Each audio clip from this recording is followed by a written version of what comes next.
Bonjour à tous, vous venez de vivre la première heure de l'audition de François Bayrou qui s'est tenue hier, une audition très longue, elle a duré plus de 5 heures. On y revient ce matin puisque la commission d'enquête, sa présidente et les deux co-rapporteurs organisent une conférence de presse. Avant de se projeter sur cette conférence de presse, je vous propose de réécouter le Premier ministre hier qui a parlé de l'onde de choc, de la libération de la parole sur les violences sexuelles dans le milieu scolaire. Pour moi, le premier mot qui me vient quand je pense à cette audition, c'est « enfin ». Pour moi, cette audition est très importante. Elle est très importante pour les garçons et les filles qui ont été victimes de violences, et particulièrement de violences sexuelles, depuis des décennies, que ce soit à Betaram ou, comme nous le découvrons tous les jours, en beaucoup d'autres établissements scolaires et en beaucoup d'autres institutions associatives, sportives, dans le monde du spectacle, en famille, hélas. C'est j'ai employé cette expression, un continent caché qui apparaît, qui surgit. Et là, Stéphanie, vous avez suivi cette audition. C'est la présidente de la commission d'enquête et les deux co-rapporteurs qui ont donné rendez-vous à la presse ce matin pour débriefer.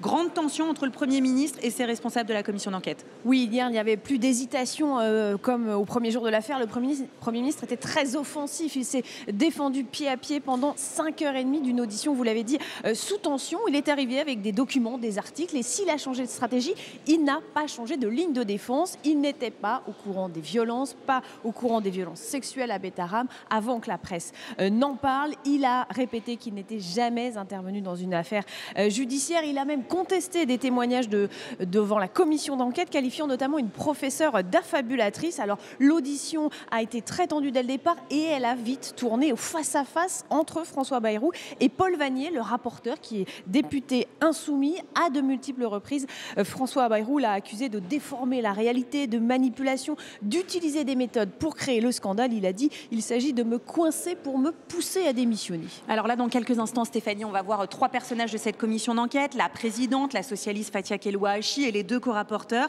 un insoumis, Paul Vannier et Violette Spielbout. Ils vont commencer leur conférence de presse. On la suit en direct sur LCP et on se retrouve juste après. L'établissement scolaire et du rôle de l'État, de comment l'État contrôle les établissements scolaires pour que et prévient ces violences pour qu'il n'y ait plus de ce type de violence dans les établissements scolaires publics et privés. 3e point d'étape, avec hier soir l'audition de notre Premier ministre François Bayrou. Audition longue, mais audition importante. Audition qui nous a, en tout cas moi qui m'a paru plutôt pénible parce que le Premier ministre est arrivé avec une attitude qui était un peu difficile pour nous. Nous, ce qu'on tient à dire, et moi ce que je tiens à dire en tant que présidente, c'est que nous avons utilisé la même méthodologie pour tous les auditionnés, c'est-à-dire un jeu de questions et de réponses brèves, de réponses sincères et brèves. Le Premier ministre a dû se plier à cette règle. Il l'a fait difficilement et c'est pour ça que c'était plutôt pénible pour nous, parce que il a remis en cause plusieurs fois cette commission d'enquête et aussi clairement la méthodologie qu'on utilise. Il a remis en cause les rapporteurs, Paul Vannier et Violette Spielbout. Il a remis en cause ma présidence. Il a remis en cause les services de l'Assemblée, puisque plusieurs fois il nous a dit que les procès-verbaux n'étaient pas tout à fait dans la conformité des propos dits. C'était donc plutôt compliqué pour nous d'expliquer au Premier ministre que la méthodologie était ce qu'elle était et qu'on s'était plié à une méthode depuis le début de nos auditions. 2 mois d'audition, plus de 140 personnes auditionnées. Et donc François Bayrou a été auditionné comme tous les autres. Je tiens à rappeler aussi très sincèrement que nos collègues commissaires, les 70 députés qui ont suivi cette commission d'enquête depuis le début, ont été très présents, forte mobilisation, un travail énorme de la part de la commission d'enquête, travail sur des documents, travail sur les questions des auditions. Je pense que hier, vous avez vu clairement que c'est une commission qui est au travail et qui va continuer son travail. On va continuer puisque de toute façon, on est là à un point d'étape. Il nous reste encore quelques semaines et des conclusions, bien sûr, des préconisations qui seront apportées.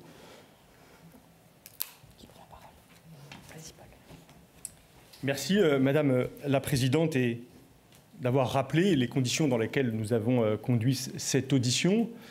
Une audition bien sûr exceptionnelle, très attendue, mais une audition comme les autres que nous avons construite sur la base des documents que nous avons saisis lors de nos contrôles sur place et sur pièce, sur la base aussi des témoignages présentés sous serment devant notre commission d'enquête. Et quelques heures après la fin de ce très long échange avec le Premier ministre, quelques premières conclusions ou appréciations en ma qualité de co-rapporteur.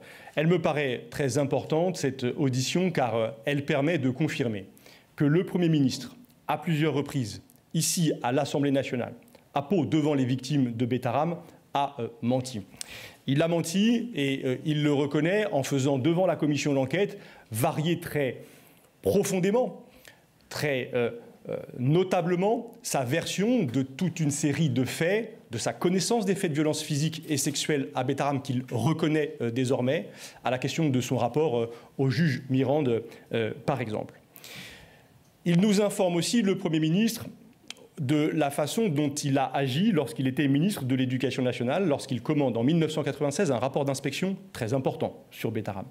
Et il nous révèle lors de cette audition qu'il ne lit que la conclusion de ce rapport. Une conclusion qui tient en 5 lignes, un rapport qui fait 3 pages, un rapport dont le contenu détaille des châtiments corporels, des violences, des infractions nombreuses à la législation, mais puisqu'il n'en prend pas, nous dit-il, connaissance, il ne fera rien, le Premier ministre, alors ministre de l'Éducation nationale, de ce rapport. Et je veux insister sur la responsabilité politique de cette lecture très partielle de ce rapport d'inspection, car si le Premier ministre avait traité avec suffisamment d'attention ce rapport, il aurait, je ne peux que l'imaginer, pris des mesures à la hauteur de la gravité des éléments qu'il contient et ainsi protégé la vie de centaines d'enfants, enfants qui n'ont donc pas été protégés et exposés à la violence criminelle, de pédocriminels dans cet établissement pendant des années encore.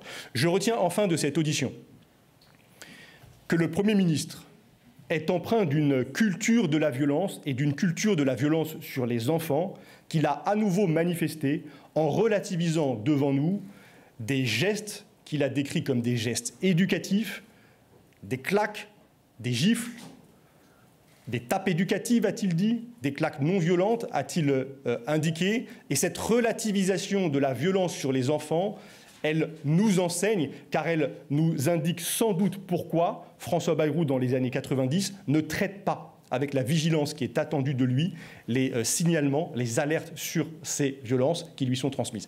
Cette question est fondamentale, car il y a un continuum dans les violences. Hélène Perlan nous enseigne, nous alerte sur ces violences physiques qui sont là pour sidérer et pour cacher les violences sexuelles. Voilà pourquoi il faut agir tout de suite, dès la première violence, même celle qui apparaît la plus minime, parce que ses conséquences peuvent être gravissimes. Et vous dire que, lorsque François Bayrou s'est attaqué à la seule qui ne s'est pas trompée à Betaram, Françoise Gulung, qui dès 1995 alerte de toutes ses forces, par courrier, oralement, sur les violences dont elle est témoin, lorsqu'il s'en prend à elle, lorsqu'il la calomnie, lorsqu'il la décrit comme folle, faisant là la manifestation d'un sexisme ordinaire, tristement ordinaire, car ce sont toujours les femmes qui sont ainsi visées, et dans cette circonstance, toujours les femmes, à Riaumont, à Betaram, à Châlons-en-Champagne, qui lancent l'alerte.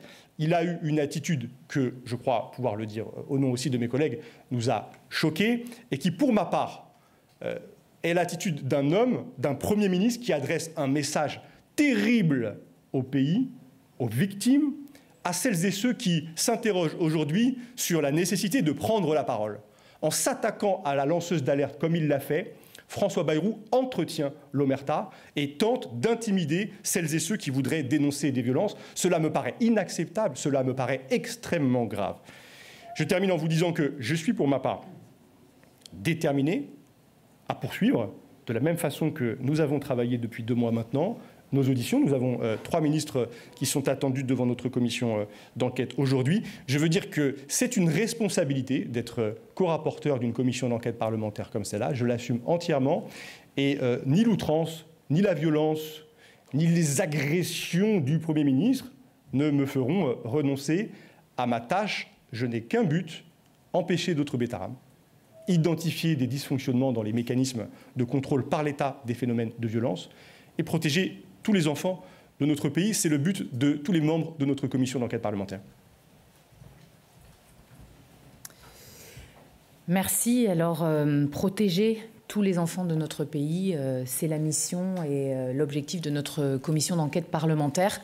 Par ces mots, oui, je peux rejoindre Paul Vannier, mon co-rapporteur, et bien sûr, ces mots résonnent aussi pour notre présidente de commission, Fathia Kelwa-Hachi. Nous sommes un trio d'une commission d'enquête avec 70 députés extrêmement investis. Nous travaillons et nous poursuivons le travail de façon unie au service des victimes. Et je crois que c'est à elles qu'il faut adresser le message aujourd'hui, même si nous ne tirons pas les mêmes conclusions avec Paul Vannier de cette audition de François Bayrou. Je le rappelle, cette audition de François Bayrou, c'est une étape. C'est une étape plus tendue que les autres, c'est vrai. Mais c'est une étape qui était nécessaire et qui se poursuit avec des étapes d'autres ministres qui seront auditionnés, peut-être d'autres visites sur place et d'un rapport qui sera riche des préconisations, des milliers de documents que nous avons collectés et des plus de 140 auditions que nous avons menées. Alors moi, ce que je retiens de l'audition de François Bayrou, c'est une défense extrêmement vigoureuse, offensive, d'un homme d'abord, d'un homme politique qui a été attaqué depuis des mois dans son honneur, dans son intégrité, par mon collègue Paul Vannier, et nous en discutons sereinement, ça peut surprendre, mais nous en discutons, nous n'avons pas le même point de vue, et une défense qu'il a souhaitée longue, détaillée. Nous avons eu une audition de 5h30 qui lui a permis de répondre à toutes les questions et je constate qu'il ne s'est pas dérobé. Il est resté 5h30 avec la commission d'enquête, les deux co-rapporteurs, la présidente, et en répondant aux questions de tous les groupes politiques de l'Assemblée. Il a pu dire et répondre ses vérités, ses explications à chacune des questions des rapporteurs, parfois avec des passes d'armes un peu difficiles, douloureuses, mais je crois que cela contribue et cela a un effet tout de même positif pour les avancées de notre commission d'enquête. Quelles avancées nous avons obtenues hier? Nous avons obtenu des engagements d'un Premier ministre qui gouverne avec un gouvernement qui est largement concerné par ce sujet des violences faites aux enfants dans le cadre scolaire et bien plus largement. D'abord, l'engagement de soutenir plus fortement les associations qui œuvrent pour la libération de la parole dans les établissements scolaires. Nous les avions auditionnées, elles étaient en attente de cet engagement. Ensuite, le travail engagé sur l'imprescriptibilité des plaintes, qui est une préoccupation majeure des victimes que nous rencontrons et qui témoignent aujourd'hui. Ensuite, la piste d'une autorité indépendante aux yeux du Premier ministre. Nous aurons peut-être des contre-propositions en capacité d'étudier chacun de ces cas de violence systémique sur les enfants avec une place très importante réservée aux victimes. Et je crois que les victimes plus proches des administrations qui inspectent et qui contrôlent ces violences, c'est une évidence dans les conclusions que nous aurons à produire pour cette commission. Et enfin, une transversalité de tous les ministères portée par une nouvelle lettre de mission qui sera confiée à Sarah El Haïry, la haut-commissaire chargée de l'enfance, une mission transversale qui s'adressera autant au ministère des Sports qu'au ministère en charge des collectivités territoriales pour le domaine du périscolaire. Bref, nous avons obtenu des engagements d'une action rapide qui fait la suite du plan Brisons le silence qui a été annoncé par Elisabeth Borne et du décret qui est en Conseil d'État actuellement sur l'extension de l'application fait établissement pour signaler plus efficacement les violences. Pour terminer, ce que je retiens aussi, c'est que nous avons été, je crois, fidèles à la méthode que nous avons déterminée ensemble dès le début de cette commission d'enquête, l'impartialité lors des questions et des échanges, l'intégrité dans l'analyse des documents. Et je crois en pouvant dire que j'appartiens au bloc central, que tout au long de ces auditions, j'ai gardé mon intégrité, mon indépendance, tout en étant juste dans les appréciations que je porte sur chacun des dossiers. Nous avons des styles différents, nous avons des objectifs différents. Je peux regretter que cette audition se soit transformée en duel entre le Premier ministre et Paul Vannier. C'est un peu lié à ces déclarations avant la commission d'enquête. C'est aussi lié à la façon dont le Premier ministre a abordé de façon assumée cette audition. Et donc, je souhaite que nous poursuivions sur l'ensemble du contrôle de l'État sur toutes les années, y compris avec les ministres suivants que nous auditionnons aujourd'hui. Et puis, derrière cela, un message envoyé aux victimes, je l'ai dit, mais aussi un message aux lanceurs et aux lanceuses d'alerte. Ces femmes courageuses, qui contre tous, contre leur administration, leur hiérarchie, la pression de parents d'élèves qui parfois étaient impliqués autant dans l'appel que dans les OGEC, les pressions politiques, les pressions sociales, d'image, de honte liées à tous ces faits de violence, ont eu le courage de parler et de ne jamais lâcher pendant des années. Eh bien, à elles toutes, nous dédions à la fois ce point presse d'aujourd'hui, mais aussi la continuité de nos travaux, parce qu'encore aujourd'hui, il y a de l'omerta sur les violences faites aux enfants, mais plein d'autres formes de violences. Il y a une justice qui n'est pas assez efficace, qui classe trop vite les plaintes, et nous avons des témoignages régulièrement. Et casser cette omerta, il faut du courage pour le faire. Et je pense que c'est aussi le message que tous les trois, nous souhaitons passer à ceux qui lancent les alertes auprès de nos administrations, notamment, et auprès de la presse, qui a un rôle à jouer.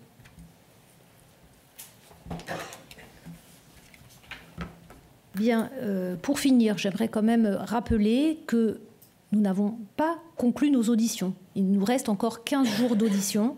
C'est important de le dire que l'audition de François Bayrou, de notre Premier ministre, était une audition parmi d'autres ministres de l'Éducation nationale. 7 au total, qu'aujourd'hui nous allons auditionner Pape Ndiaye, Jean-Michel Blanquer et Nicole Belloubet, aujourd'hui même, que la semaine prochaine nous allons auditionner aussi Madame Borne, ministre de l'Éducation nationale, et Gérald Darmanin. Et nous allons, je crois, la semaine d'après ou en fin de semaine prochaine, auditionner les inspecteurs généraux de Stanislas, puisque nous avons reçu de nouveaux courriers qui font état d'une situation qui est très compliquée pour les inspecteurs généraux en France. Donc, c'est un point d'étape. On se revoit dans quelques semaines. La fin des auditions est pour fin mai. Les conclusions, le rapport et les préconisations seront pour fin juin. Je pense que c'était important de vous le dire. Je vous remercie et nous écoutons vos questions. Allez-y, monsieur. Deux petites questions pour Mme Spielbout. D'abord, vous avez dit que vous étiez en désaccord avec le co-rapporteur Paul Vannier, mais vous n'avez pas expliqué sur le point précis de savoir si le Premier ministre a menti. Est-ce que votre position, c'est de dire qu'il n'a jamais menti, ou est-ce que vous dites que vous attendez la fin des conclusions pour vous prononcer? Et une question pour vous, Monsieur Vannier, vous avez dit que justement le Premier ministre avait menti. Est-ce que c'était encore le soir hier soir? Est-ce que le Premier ministre s'est parjuré?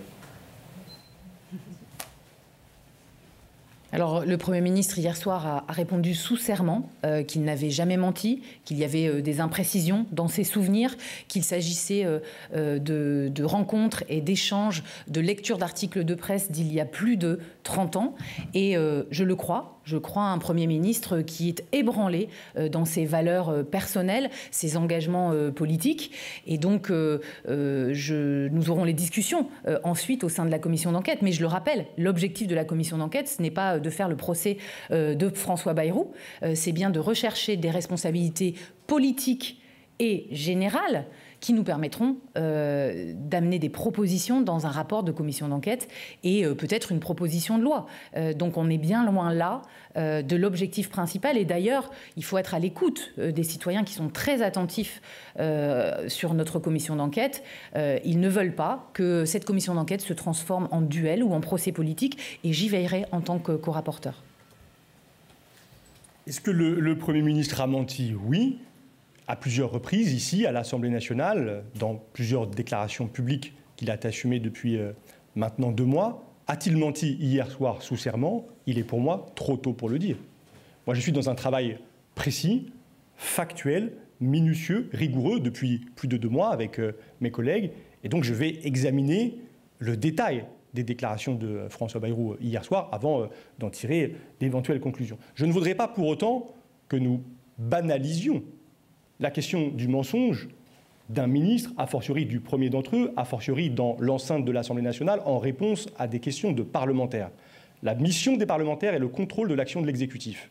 Si l'exécutif ment en réponse aux parlementaires, c'est tout le fonctionnement de notre démocratie qui est rendu impossible.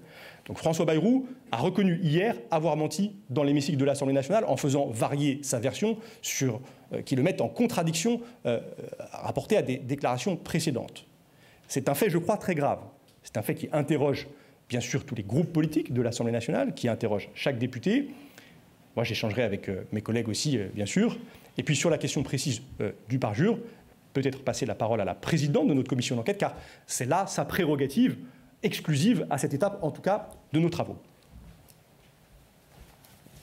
Oui, merci. Alors, c'est ma prérogative, en effet, et je crois qu'il est quand même beaucoup trop tôt, puisqu'il y a eu quand même 5h30 d'audition. Donc, nous devons relire les procès-verbaux de l'audition, nous devons revisionner, et nous devons prendre le temps de comparer aussi clairement ce qui a été dit par le Premier ministre, mais aussi ce qui a été à la lumière de ce qu'a dit le juge Mirande, le gendarme Hontan et Françoise Gulung, principalement. Et si on en tirera les conclusions qu'il faut en tirer, et on sera totalement impartial. En tout cas, moi, personnellement, en tant que présidente, je prendrai les mesures qu'il faudra prendre, mais en temps voulu. Oui. Stéphanie Lapierre, pour insister justement sur deux points assez précis, le témoignage de la professeure et les témoignages du gendarme et du juge. Le Premier ministre vous a dit que ce qu'ils avaient dit en commission d'enquête n'était pas clair, il a apporté une contradiction. Est-ce que vous avez pu vérifier et est-ce que vous avez un avis sur ces deux points-là? Est-ce que ce qu'a pointé le Premier ministre vous paraît juste ou pas? Je vais commencer à répondre. En tout cas, les témoignages du juge Mirande, le témoignage en commission d'enquête et les différentes interviews, entretiens qu'il a eus depuis quelques semaines n'ont jamais varié. Il n'y a aucune variation dans ce qu'il dit. Je crois que c'est important. Le gendarme Hontan, pareillement, est très affirmatif et nous a même donné le nom d'un deuxième gendarme pour vérifier ses propos, ce qu'on a fait. Et donc on a un compte-rendu écrit des propos du deuxième gendarme. Donc je ne sais pas si ces éléments répondent à vos questions, mais je crois que y a un problème, en tout cas, de mémoire de la part du Premier ministre. Et le juge Mirande a l'air vraiment très sûr de ce qu'il dit. Il était sous serment, c'est un juge apprécié, appréciable, quelqu'un de, je pense, très solide, et il n'a jamais varié dans ses propos. Je voudrais peut-être préciser, parce que en réponse donc aux déclarations faites sous serment par le gendarme Hontan et le juge Mirande, le Premier ministre, sauf si j'ai peut-être quelque chose m'échappe, et vous me préciserez les choses, n'a rien opposé factuellement. Il s'est contenté de dire que le gendarme, notamment, mentait. Et je veux rappeler que les propos du gendarme Hontan, sous serment, sont constants depuis 30 ans, sont corroborés par ceux d'un de ses collègues qui a versé par écrit un témoignage qui, en tout point, confirme les déclarations de son collègue, sont partiellement corroborés par le juge Mirande, qui, sous serment, là encore, valide au fond le témoignage du gendarme Hontan. Et concernant Madame Gulung, François Bayrou avance deux choses. La première m'a paru complètement hors sujet. Il évoque les conditions de la mutation de Madame Gulung et puis les difficultés peut-être dans sa capacité à trouver un poste après son départ, on sait dans quelles conditions, forcé, de Betaram. Ça ne me paraît complètement en dehors du raisonnement. Mais surtout, il affirme que Madame Gulung ne pouvait pas connaître le père Carica, ne pouvait pas l'avoir croisé. Or, la chronologie indique que le père Caricart est régulièrement présent dans l'établissement, qu'il l'est notamment en 1996, qu'il participe à certaines réunions avec les personnels, avec les parents d'élèves. Et donc l'argument que prétend avancer François Bayrou ne tient absolument pas. Mais comme d'ailleurs plusieurs des pièces dont il a mis en scène le dévoilement, je pense notamment à un courrier du procureur général de Pau adressé à la chancellerie, ce courrier nous l'avons... je crois que vous aussi, depuis plusieurs semaines, le Premier ministre surligne la mention d'un échange téléphonique. Nous avons auditionné Elisabeth Guigou, qui était à l'époque garde des Sceaux. Que nous dit-elle, sous serment? Que c'est la pratique usuelle à l'époque. oui, des procureurs généraux appellent la chancellerie, écrivent à la chancellerie pour demander un avis, un regard sur le traitement de dossiers particuliers. Et de ce document, François Bayrou fait, d'après lui, la preuve d'une intervention de la chancellerie dans le dossier du père Caricart. C'est une construction complète qui repose sur le fait de surligner la mention d'un appel téléphonique dans un courrier que tout le monde a. Voilà ce que François Bayrou a mobilisé hier. Pour le reste, il était, je crois pouvoir le dire moi aussi, dans le registre de la confusion, de la contradiction et du contournement. Stéphanie Le Rouge, j'ai une question pour vous, Madame Spigout. Le Premier ministre a remis en cause hier le travail de la Commission et même de ses fonctionnaires. Il y a des cadres du MoDem en assez grand nombre qui ont embrayé, dont Perrine Goulet hier. Qu'est-ce que vous pensez de ces attaques et est-ce que vous vous sentez isolé dans votre camp sur ce travail Oui, il y a des attaques, il y a des pressions. Après, je l'ai dit, on a un Premier ministre qui est attaqué dans son honneur et qui se défend avec force. Il nous l'a montré dans cette commission et les personnes qui travaillent avec lui, qui sont engagées politiquement à ses côtés, qui ont des fidèles amitiés, le soutiennent, le défendent. Ça ne me surprend pas, heureusement, je dirais même. Après, moi, je ne me sens ni isolée ni attaquée personnellement. D'abord parce que le Premier ministre a été respectueux avec moi, bien plus avec moi qu'avec mon collègue Paul Vannier, qui l'a attaqué pour sa malhonnêteté. Donc, la première chose. La deuxième chose, c'est que moi, je ne fais pas un travail de parti politique dans cette commission d'enquête. Je fais un travail de co-rapporteur, de députée intègre et indépendante.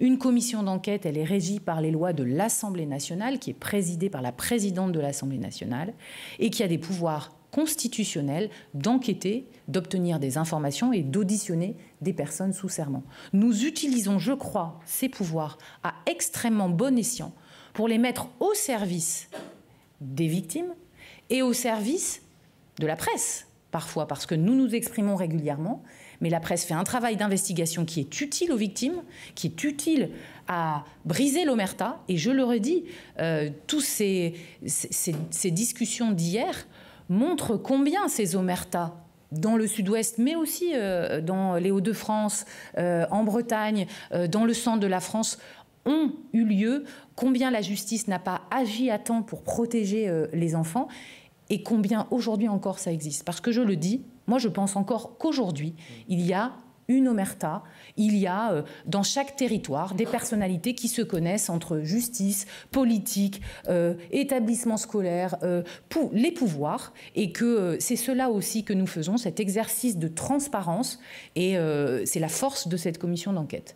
Donc je continue sur ma ligne droite, sérieuse, et je crois que c'est ce que nous faisons au sein de cette commission d'enquête, même si on a des divergences politiques à l'extérieur qui sont très fortes, des conséquences politiques que nous souhaiterons qui seront peut-être très différentes avec Paul Vannier, mais en tout cas dans le travail quotidien que nous avons au sein de la commission, il se fait avec sérénité et avec respect des avis de chacun, et je pense que ça marque la qualité du travail qui est fait. Une dernière question, s'il y en a une. Voilà. Monsieur Vannier, Caroline Dupont, AFP. Monsieur Vannier, si jamais, après avoir écouté toute l'édition d'hier, vous estimez qu'il y a une parjure, qu'est-ce que cela signifie pour vous? Qu'avez-vous caché, en fait, qu'aurez-vous caché, François Bayrou, et qu'est-ce que ça signifie dans le cadre du travail de cette commission? Votre question est un peu spéculative. Alors, il faudrait d'abord être certain qu'il s'est parjuré. Je le dis à cette étape, à ce moment, je n'ai pas les moyens de l'affirmer, nous allons le regarder. S'il s'est parjuré, la première conséquence pour lui, c'est que la présidente de la commission d'enquête engage une procédure qui l'expose à une condamnation pénale. Et puis ensuite viendront bien sûr d'autres questions qui creuseront celles que nous avons déjà avancées. Il y aura les réponses, le cas échéant, de la commission d'enquête, et comme rapporteur et présidente, là, nous sommes là pour y répondre. Et ensuite, il y aura des réponses politiques, c'est évident. Et ça, pour le coup, renvoie à la vie de l'Assemblée nationale, à la vie de ses groupes, aux interventions de chacun des députés. Et oui, nous sommes là face à vous comme des députés en charge d'une fonction dans laquelle, à cet instant, nous avons tenu tous les trois à rester, et j'y reste donc moi aussi en réponse à votre question. Merci. Merci à vous.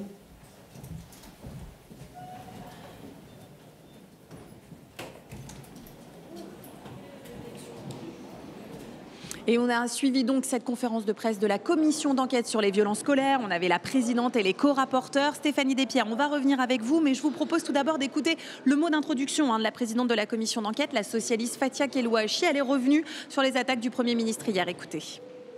Nous avons utilisé la même méthodologie pour tous les auditionnés, c'est-à-dire un jeu de questions et de réponses brèves, de réponses sincères et brèves.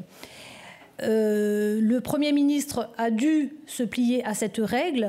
Il l'a fait difficilement et c'est pour ça que c'était plutôt pénible pour nous, parce qu'il a remis en cause plusieurs fois cette commission d'enquête et aussi clairement la méthodologie qu'on utilise. Il a remis en cause les rapporteurs, Paul Vannier et Violette Spilbou. Il a remis en cause ma présidence. Il a remis en cause les services de l'Assemblée, puisque plusieurs fois il nous a dit que les procès-verbaux n'étaient pas tout à fait dans la conformité des propos dits. C'était donc plutôt compliqué pour nous d'expliquer au Premier ministre que la méthodologie était ce qu'elle était et qu'on s'était plié à une méthode depuis le début de nos auditions. Puisque vous avez suivi cette audition, cette longue audition de 5h30 hier, Stéphanie Despierres, et c'est vrai qu'il y a eu énormément d'accrochages entre le Premier ministre et les membres de la commission d'enquête, la présidente et les rapporteurs. Oui, des accrochages sur la manière de fonctionner. Ça a commencé dès le début.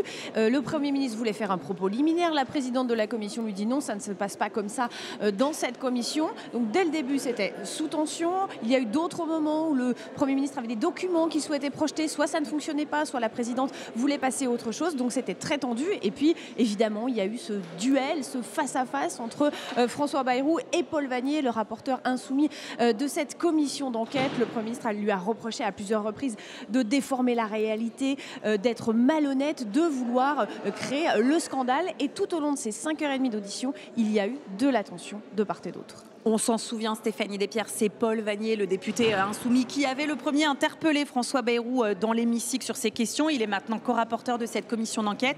Et pour lui, eh bien, c'est clair, le Premier ministre a menti. Je vous propose d'écouter Paul Vannier, le député insoumis. Que le Premier ministre, à plusieurs reprises, ici à l'Assemblée nationale, à Pau, devant les victimes de Betaram, a menti. Il a menti et il le reconnaît en faisant devant la commission d'enquête varier très profondément, très notablement sa version de toute une série de faits, de sa connaissance des faits de violence physique et sexuelle à Betaram qu'il reconnaît désormais, à la question de son rapport au juge Mirande, par exemple. Alors on a beaucoup parlé de ce duo de rapporteurs, un insoumis, et puis il y a Violette Spilbou qui est députée Ensemble pour la République, donc du camp d'Emmanuel Macron. Ils n'ont pas tout à fait la même analyse, ils n'ont pas eu tout à fait les mêmes mots contre le Premier ministre François Bayrou. Non, évidemment, Paul Vannier a des mots beaucoup plus durs. Il estime toujours que le Premier ministre a menti, alors pas devant la commission d'enquête, mais avant, devant l'Assemblée nationale. Il dit que c'est trop tôt pour savoir si le Premier ministre a menti hier soir. Il affirme en revanche que le Premier ministre a une responsabilité très forte, notamment quand il était ministre de l'Éducation nationale, mais il a quand même tenté et voulu raffirmer qu'il n'avait qu'un but pour cette commission d'enquête, c'est éviter qu'il y ait d'autres Betaram. Évidemment, Violette Spilbou, elle, n'est pas allée aussi loin en accusant le Premier ministre d'être responsable. Elle a défendu en revanche la tenue de cette audition en disant que c'était une étape tendue mais une étape nécessaire. Il s'est défendu vigoureusement. C'est un homme politique qui a été attaqué dans son honneur. C'est normal qu'il se soit défendu, mais en revanche on a senti qu'elle avait été piquée par les attaques du Premier ministre contre le travail de la commission d'enquête, contre les méthodes, et tout à l'heure elle a largement défendu, dit-elle, l'impartialité et l'intégrité